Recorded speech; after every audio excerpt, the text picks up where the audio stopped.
Save on O'Reilly Brake Parts Cleaner. Get 2 cans of O'Reilly Brake Parts Cleaner for just $8. Valid in-store only at O'Reilly Auto Parts. O'Reilly Auto Parts. You're listening to the Archaeology Podcast Network.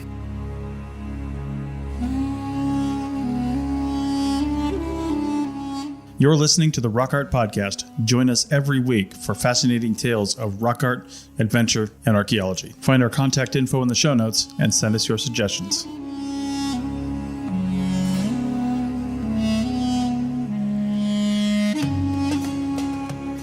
Hello out there in Archaeology Podcast land. This is your host, Dr. Alan Garfinkel. Looking at episode 103, we're going to talk about dating some of the oldest rock art ever discovered in North America. It's going to be exciting. We're going to talk about direct dating and obsidian hydration dating and what some of this oldest rock art might mean and what it looks like.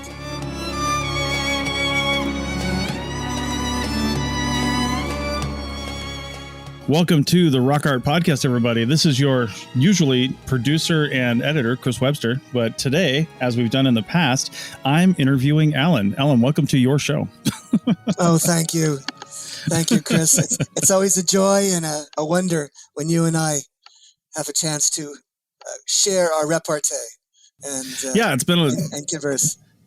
It's been a while since we did one of these. Yeah, and it's a lot of fun. And I usually wait until I can think of something that's very topical, very, very interesting, and needs to be discussed. And I think there's a subject we can all agree is rather interesting. Yes, and we are going to talk about one of my favorite subjects, the dating of things, because as an archaeologist, I mean, honestly, we all talk about, I want to know this and I want to do this, but really we want to know how old something is every single time. That's like the first question that we want to know is how old is the thing? And then we can learn about what the thing tells us about other stuff, right?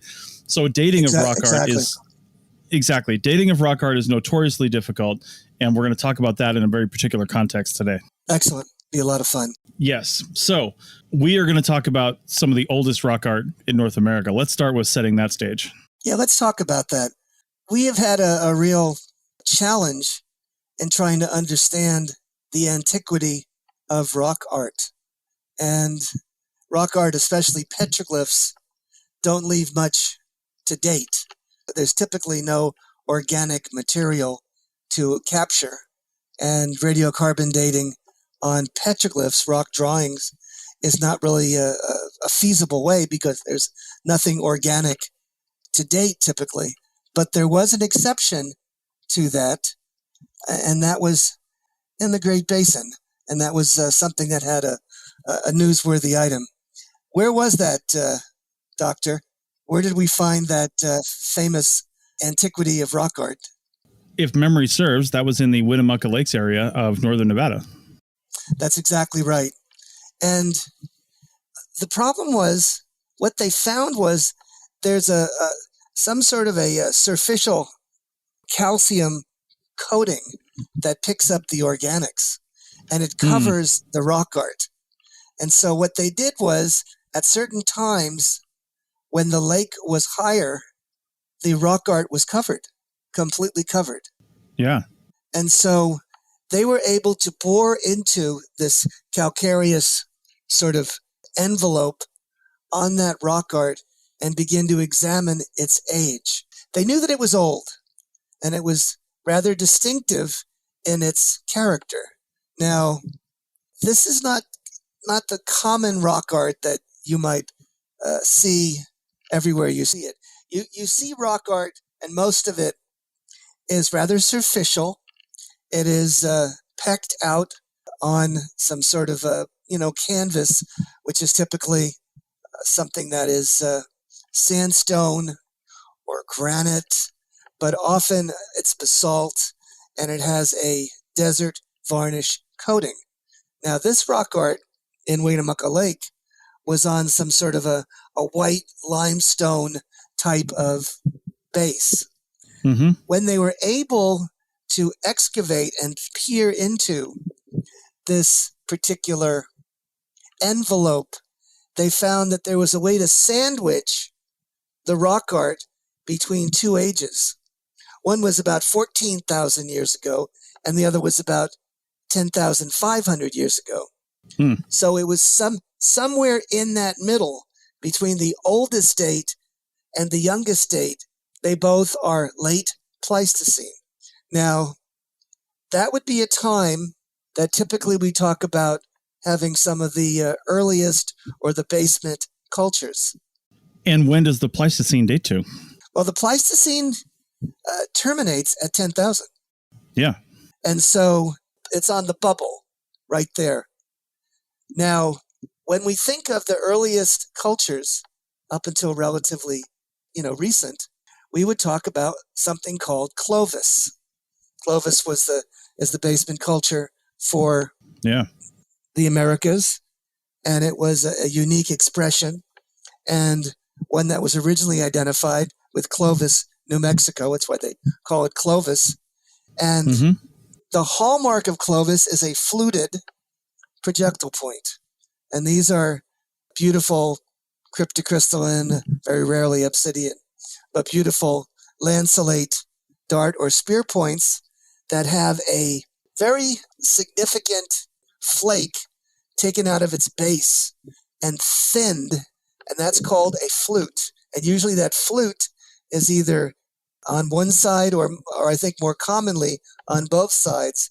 And they believe that flute may have had something to do with the ability of that particular weapon, that armature, to pierce the skin of an animal and cause it to continue to bleed. Right. It would bleed out. And they wanted that to happen because then they could actually kill and acquire that animal for food. So that's the way we were thinking about archaeology until relatively recently. Clovis was the basement culture, the first expression. It kind of arrived on the scene at about 13,000, maybe 250 years ago, and continued to, let's say, 12,800 or so years ago. And it was a very ubiquitous expression. Yeah. It was all over the place very quickly. And it was associated with megafauna. They did hunt for those mammoths and mastodons and camel and other megafaunal animals, which went extinct during the late Pleistocene. So all of that was the story that we've been living with for many, many, many, many years. Well, recently that whole scenario has been upended. It's been turned on its head. Now, you're aware of that, are you, Chris? A little bit, yeah, but I'm interested to hear more. Well, we thought that was about as early as we could get with Paleo-Indian or ancient peopling of the Americas, that was the beginning of the immigration or in-migration of native people into the continent.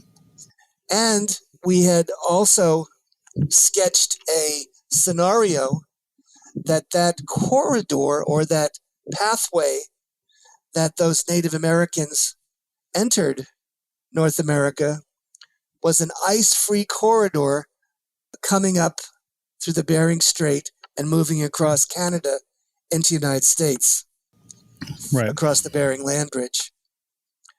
So that was the story.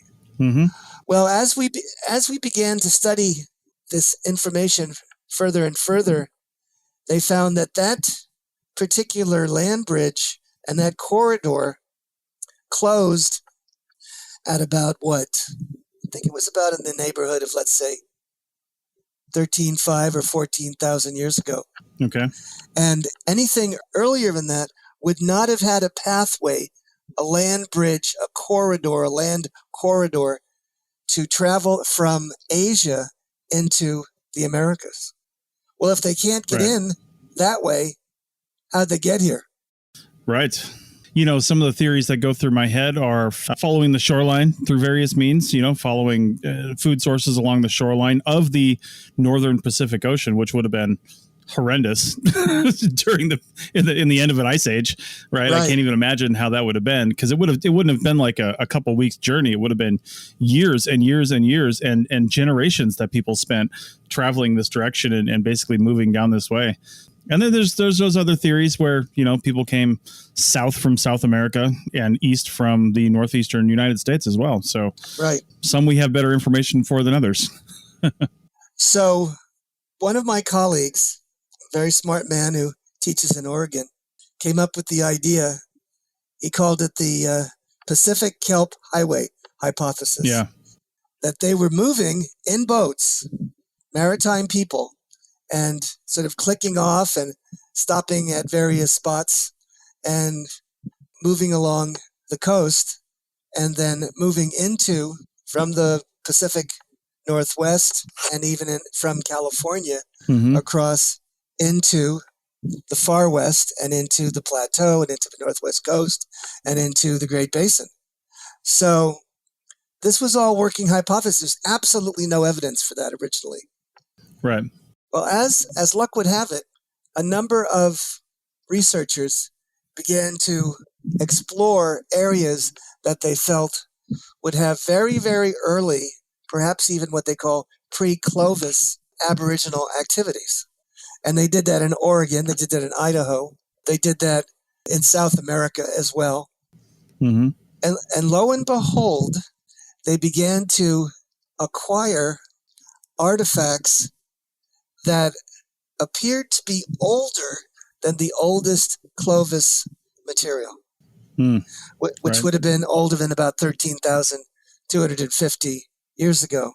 Well, that changes everything. Yeah. If they were here that early and they could not migrate through that ice-free corridor, they had to move along the coast. They had to come in boats, and then they had to move some way or other into North America via watercraft.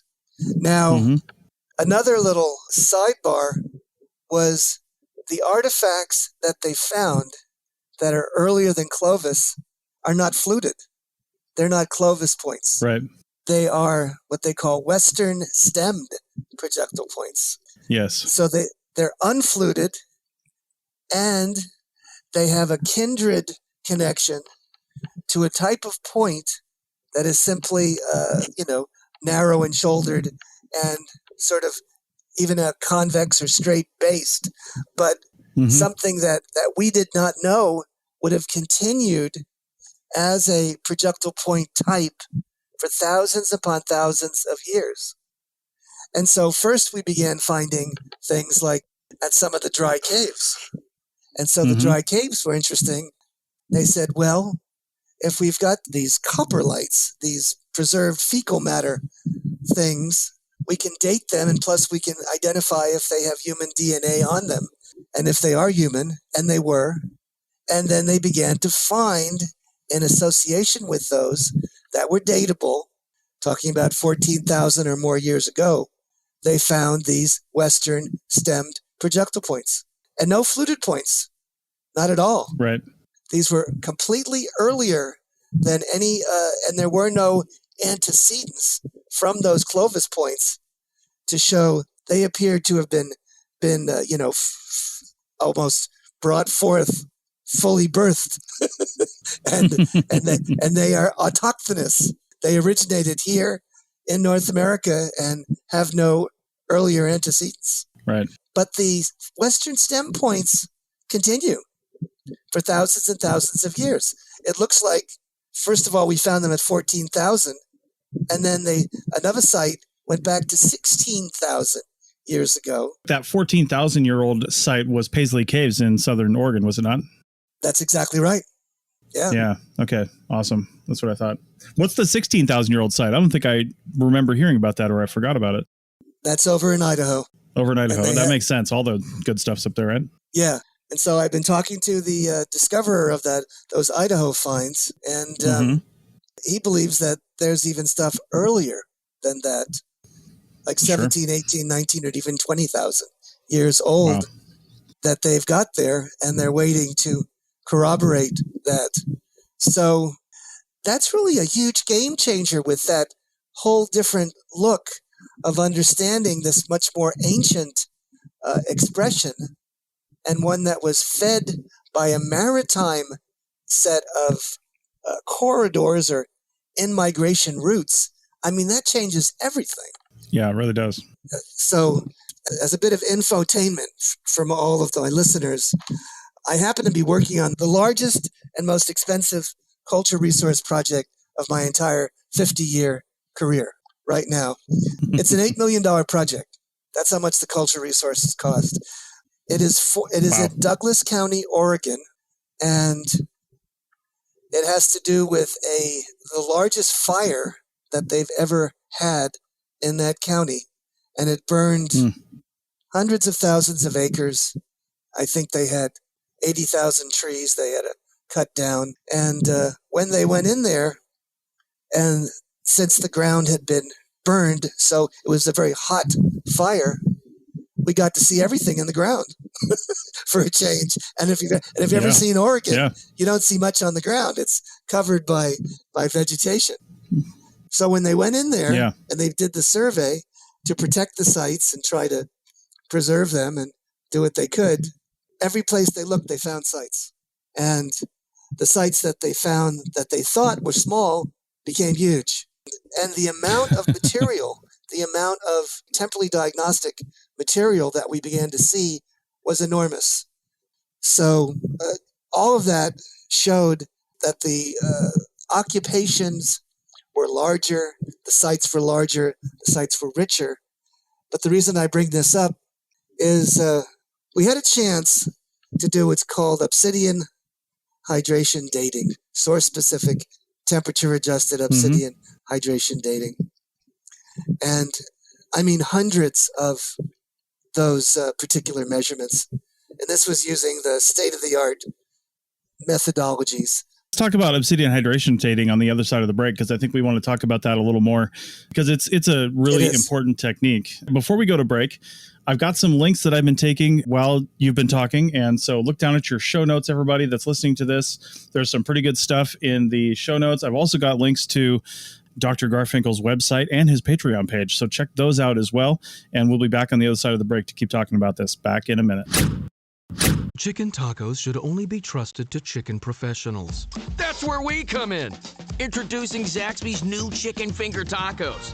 One comes with pico de gallo and creamy chipotle ranch. And the other comes with bacon, lettuce, tomato, and avocado ranch. Chicken experts since 1990.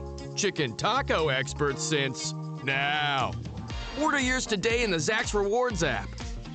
Woo, saucy! Zaxby's. Welcome back to episode 103 of the Rock Art Podcast. And this is Chris Webster interviewing Dr. Alan Garfinkel. And we're talking about dating some of the oldest rock art in North America and a lot of stuff that goes along with that. This isn't a simple topic. And when we left, you were talking about this massive effort that you're working on in Oregon after a huge fire and some of the obsidian hydration dating that they were doing on, of course, obsidian projectile points. So what is obsidian hydration dating? How does that work? Well, we've had our friend Sandy Rogers, and he talked about what that was. He's one of the pioneers and one of the state-of-the-art experts on this, and he moved up to Washington. Volcanic glass has the ability to pick up water and diffuse it. Water molecules go into it when there's a fresh break, and it produces a rind, a measurable rind in microns. And that particular thickness of that rind and the chemistry, the geochemistry of the obsidian, the volcanic glass, as to its source and geographical proclivities, and also the temperature regime within the site itself, the location, can produce an equation that can give us a reasonable estimate with considerable accuracy on the age of that artifact and when that particular artifact was fashioned. You can do this on projectile points. You can also do this on flakes and all kinds of volcanic glass. What you want is ways to cross-correlate it. So you want radiocarbon dates, or you want ages of projectile points, or you want other means of tagging or associating the rim readings to the actual true calendar dates. And the more information you have on those particular relationships, the greater precision you can have on the age of the artifact. Plus, if you get larger and larger numbers of these readings on more and more artifacts, you can get a better and more precise age determination. Yeah, that's pretty interesting. I remember doing a big project across Nevada where we sent a lot of stuff in for obsidian hydration dating. And of course, we don't necessarily like to do that if we don't have to, because it is a destructive dating method, unlike some others, because you usually have to cut a little notch in it to actually measure that rind, right? That is correct. What I've forgotten to tell you is that basically to acquire that reading, you need a thin section. So you have to cut the artifact on its edge using a geological saw, and then you grind down that particular piece, that chip off the side of the artifact until it's paper thin, and then you can read it. Right. So it is destructive to a point, but you can do this on flakes, you can do this on obsidian points, you can do it on darts, etc. Yeah. And I guess I was blessed because I was one of the pioneers in terms of developing not the method, but using the data to determine ages. Way back when I began using it on Casa Diablo obsidian from California. And we used the midpoints of temporally diagnostic, of time-sensitive projectile points, and the information about those particular readings on those artifacts to establish an equation that would predict, if you had a reading of a hydration rim, what the age of that artifact would be. I think you understand, right? Yeah? Yeah, for sure. Yeah. So that's what we had done. And surprisingly enough, my initial approximation was quite accurate and quite close to the equations which are used to this very day.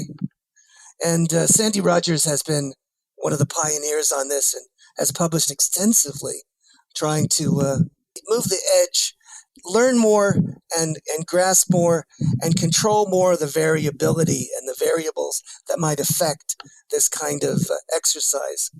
And so we happen to have some of the smartest and best people in the world doing our obsidian hydration dating on this Oregon project. And we did hundreds and hundreds and hundreds. I think it was 400 or 500 readings on the materials that we had. And the reason I mention this in light of our discussion was we found readings that, based on their equations, date to 18,000 years ago for artifacts. Wow. So now, in the older days, we would say, oh, that's an outlier. It's a wrong date, da-da-da-da-da. But given some of our newer assignments and the newest understandings of some of the antiquity of the Aboriginal activities that appear to be associated with the in-migration, the peopling of the Americas, those are not unreasonable dates. Those could actually be valid. We could have an 18,000-year-old artifact. We could have a 16 or 15,000-year-old artifact. They've got dates now that show that there is Aboriginal activity, human use of North America coming in minimally at 16,000 and probably older. Wow, that's really cool. And so there's a sea change going on. It has to do with rethinking the whole possibilities of when and how and where the initial migrations into America took place and how that transpired. When you look at a map of where you find Paleo-Indian remains, the Clovis material is in southeastern United States, out around Texas. It's a hotbed there, and that may have been one of the migrational routes through that area and up into the area of the American Southwest and onto the plains. But the chances are they did that through some sort of watercraft. Real quick, back to obsidian hydration dating. I wonder if there's been any talk about this, because I've never thought to look it up. But you mentioned, that area in Oregon that you guys were working that was affected by fire. Obviously, for that area, over the course of the last 18,000 years, that wasn't the only fire to go through there. In fact, there's probably been hundreds, if not thousands of fires to go through there. That's just how nature works, right? Do we Yes. know if the effects of forest fire, that extreme heat that happens, has any impact on the overall rind formation on the obsidian for obsidian hydration dating? And I'm wondering that because I know that rind is only microns thick and takes centuries and centuries to actually grow, depending on the environment that the obsidian is in. Obviously, it's a more moist environment. It's going to grow a lot quicker. If it's a more dry environment, it's going to grow slower. But, does that relatively quick, geologically speaking, fire that goes through there have any impact on that, I wonder? Because we don't know how many fires happened in the past. That's almost impossible to tell. I can answer that question very confidently. We ran all the projectile points that we found on the surface of the ground from that fire, and all of them didn't have any obsidian hydration rooms. So they were all reduced or vanished from the fire. Wow. Okay. Now, where we got all the readings were from subsurface below 10 centimeters or even a little bit deeper than that, down to about a meter in depth. And so most all of our readings, I would say 98% of them, are from subsurface contexts, so that they would at least be insulated from some of the recurrent fires. Well, which begs the question, before it was actually buried through geological processes, you wonder if it was reset, so to speak, with a forest fire, which would inherently make everything you're seeing possibly older anyway, which is even more fascinating. Yeah, no, but you're right. And so, especially working in Oregon, that's certainly something to consider. And our friends mention that in their research. When we look at that kind of thing in the Great Basin, you don't have that level of intensity or fires, and so you would have much less of an impact on your calendar, your clock, your obsidian clock. So that would be less invasive and less of a possibility. My colleague who alerted me, I published an article on the Paleo-Indian remains that are right there on the eastern skirt of the Sierra Nevadas, a site called the Borden site, which had fluted points and basally thin points as well. They were all obsidian. And some of the rinds were enormously large for obsidian hydration dating. And the dates would have gone back to 14, 15, even 16 or 17,000. And of course, they were ruled out as unreasonable. But given some of our newer understanding of the potential age and in-migrations and activities, ancient cultural activities for the late Pleistocene, maybe they're not so wild. Maybe there is some limited activity that goes back to that age. So it opens up a whole different perspective.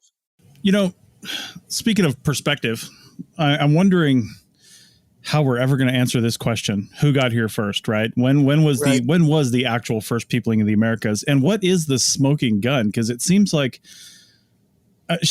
short of having some rock art that we can date to 18,000 years ago that shows people in boats, short of having something that says we were here and here's how we did it, we're basically looking for the oldest spot in North America and obviously South America as well. What is the oldest thing? Because the older we get, obviously people were there. If we can prove people were there, and then the older and older and older you get, you can keep going back and saying, okay, well, this is older than over there, so they must have been here first. That also assumes that people only got here one time, which people probably got here lots of times from lots of different areas.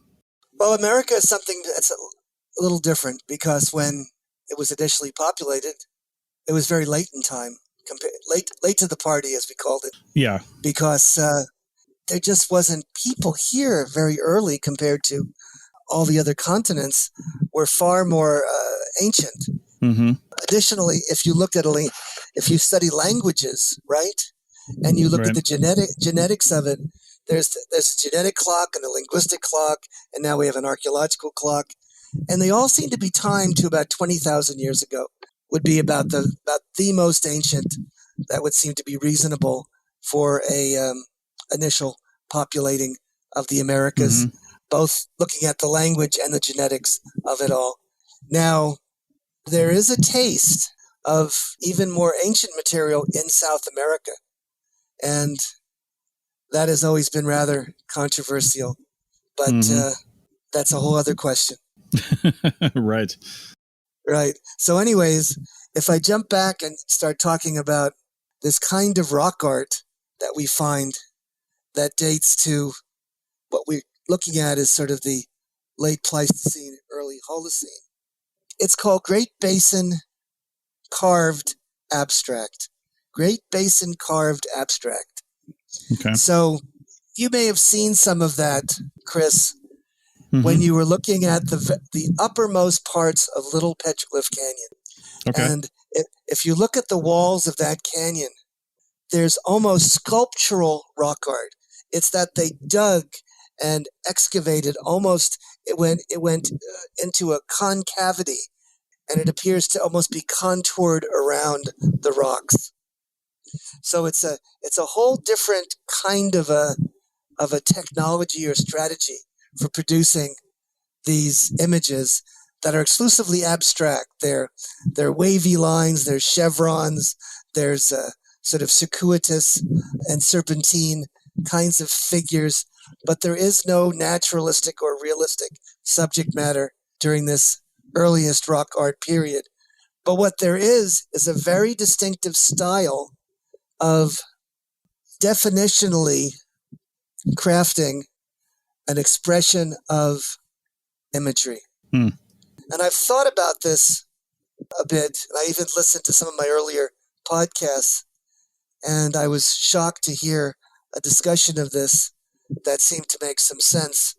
There's something about grinding or polishing or smoothing or digging out of some sort of a deposit or a rock or creating some sort of an artifact that has religious or theological implications, communicating power and might and activity and sacredness, etc. And so this particular grinding and regrinding and effort that has been placed on this earliest rock art must have had a function or a significance and a meaning. And there was an archaeologist who spoke about this and sort of talked about it almost akin to the grinding and polishing of some of the more beautiful objects that we see in the archaeological record. And he thought that had to do with the intensity, the particular recreation or activity, and the effort necessary to create those images and imbue them with power. Does that make any sense? That does. And that leads to a whole bunch more things I want to talk about. And let's do that when we come back. But in the meantime, take a look down at the links in your show notes. We do have pictures of some of these things at some of those links, so it will really help out. I've got an article on the Winnemucca Lake petroglyphs and something on Paisley Caves as well. And of course, Dr. Garfinkel's resources. So check those out. We'll be back in a minute. Is your vehicle stopping like it should? Does it squeal or grind when you brake? Don't miss out on summer brake deals at O'Reilly Auto Parts. O'Reilly Auto Parts. Save on O'Reilly Brake Parts Cleaner. Get 2 cans of O'Reilly Brake Parts Cleaner for just $8. Valid in-store only at O'Reilly Auto Parts. O'Reilly Auto Parts. Welcome back to the third and final segment of episode 103 of the Rock Art Podcast. And, I'm wondering, when you were talking about the style of petroglyphs that is at the Winnemucca Lake site and, the shapes of it, the abstract nature of it, I'm wondering if other rock art in other parts of the world, notably Europe and probably Australia, and even Asia for that matter, of the same time period, if that follows along with that style of rock art. And I think the initial answer is probably not really all that much, because you can see images of animals and things going back 25 to 35,000 years in Europe. But it sounds like all the rock art that was the oldest we've seen in North America is still sort of in the abstract phase and not really in the, drawing animals phase yet. Is that accurate? That's very accurate. It's something that's been a very very enigmatic characteristic. There was a book published recently about the enigmatic, abstract, early archaic rock art. And I don't know if they really grapple with that question. It's a mysterious one in the sense that why in Europe, in the old world, do we have these ultra-realistic images Mm-hmm. of animals that have power and vitality, and oh my word, they're just magnificent. And here in the Americas, we have these, I wouldn't say primitive, but they're simple and they're elegant and they're powerful, but they're purely abstract and they're non-representational and not realistic. So I can't answer that question. I don't understand what was the driver or the engine that created those different platforms. It makes me wonder if we examined rock art around the world and looked for similar styles, but that are, maybe 2 or 3 to 5 or 7,000 years older, assuming maybe it took that up to that long to come from wherever that is to wherever this is.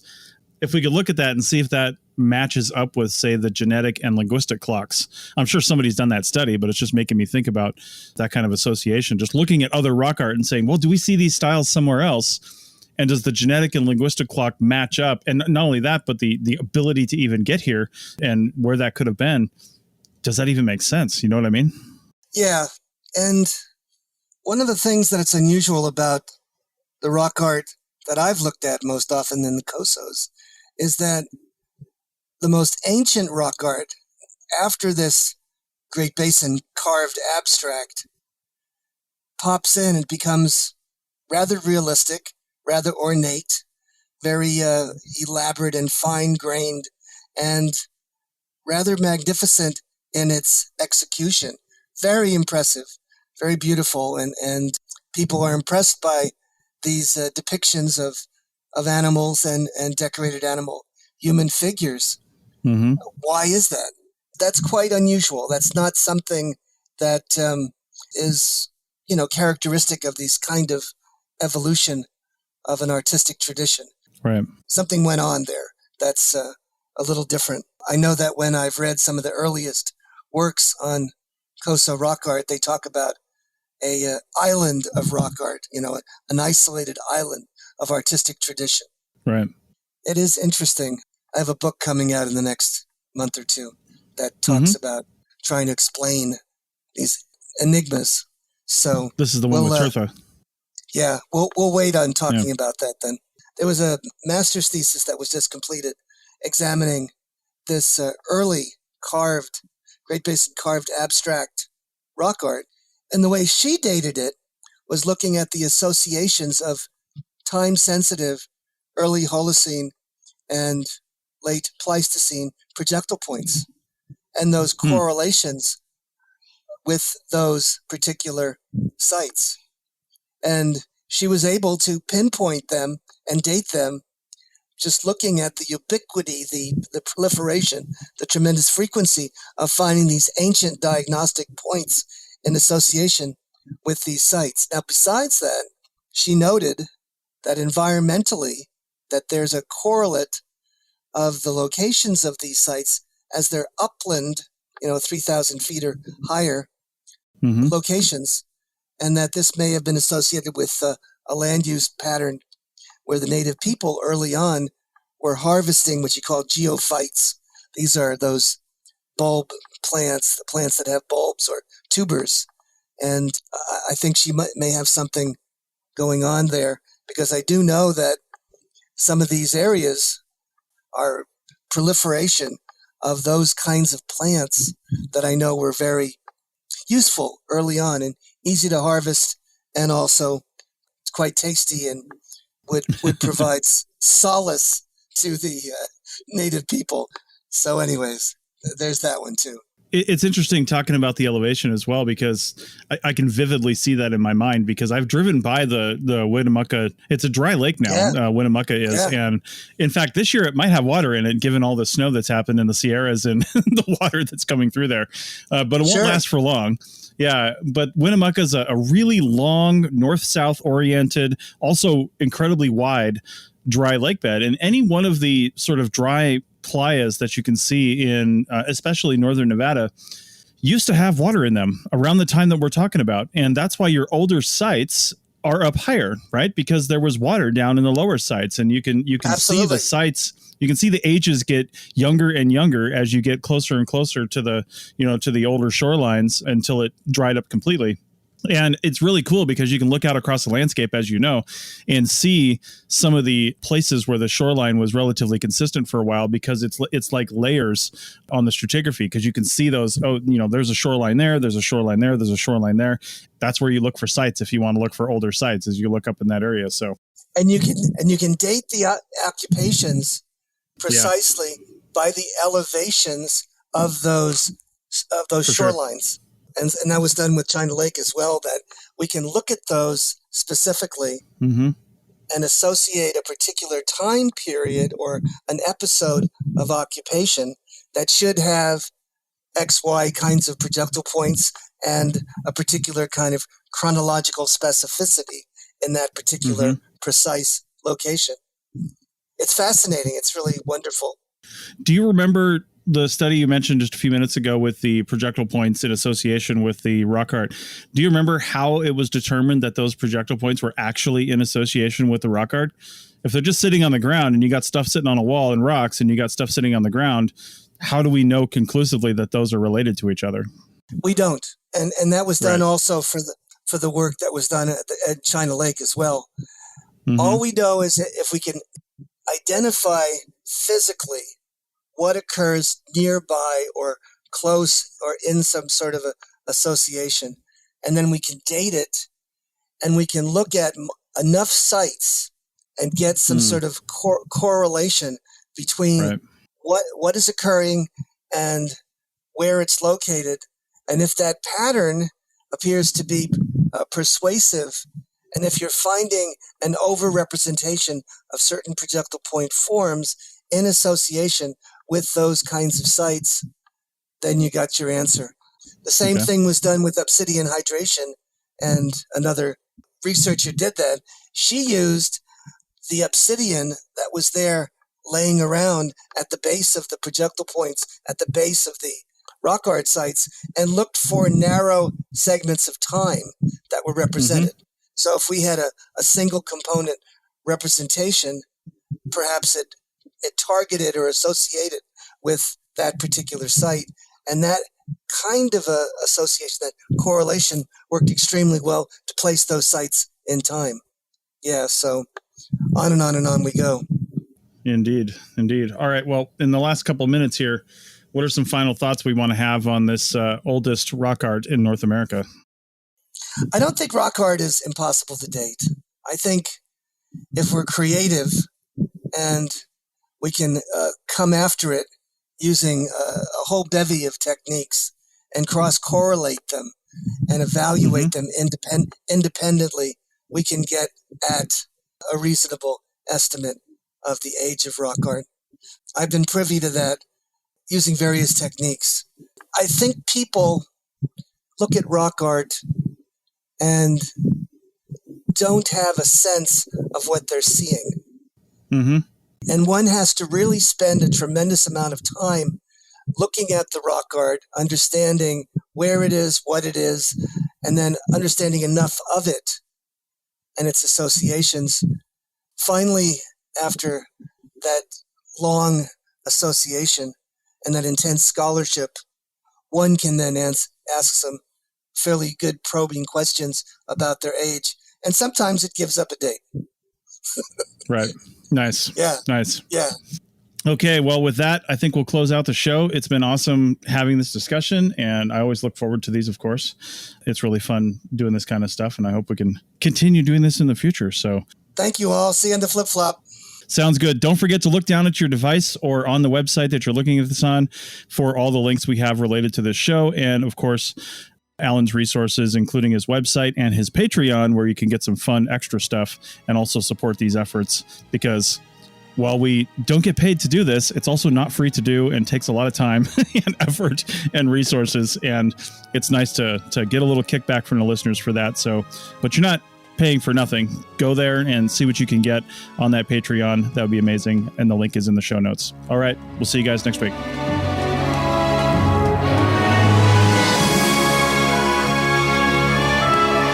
Thanks for listening to the Rock Art Podcast with Dr. Alan Garfinkel and Chris Webster. Find show notes and contact information at www.arcpodnet.com/rockart. Thanks for listening, and thanks for sharing this podcast with your family and friends.